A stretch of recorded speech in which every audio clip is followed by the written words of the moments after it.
你幾多歲？介紹自己啊！介紹自己。你叫咩名？你幾多歲？你招呼個婆婆，你識煮啲乜嘢？姐姐你叫咩名？我叫 Fesatinda，好，幾多歲啊？我而家23歲， 23歲。咁做過幾多份工啊？兩次2次。係好，咁識唔識煲湯煮飯？我食識。蒸魚？食係。咁如果可能照顧老人家，咁佢要覆診嘅話，你就要陪佢出入入，咁都 OK 嘅。 OK 啊，係啦，基本嘅打掃都識做啦。食咗識煮咩餸啊？我識煮中國餸啊，識煮中國餸，煲湯得唔得啊？可以啊，可以係咪啊可？以蒸排骨。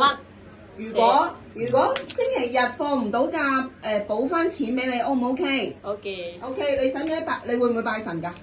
我唔會啊，唔會係咪啊？OK。好啦，唔該晒姐姐。唔使。好嘢。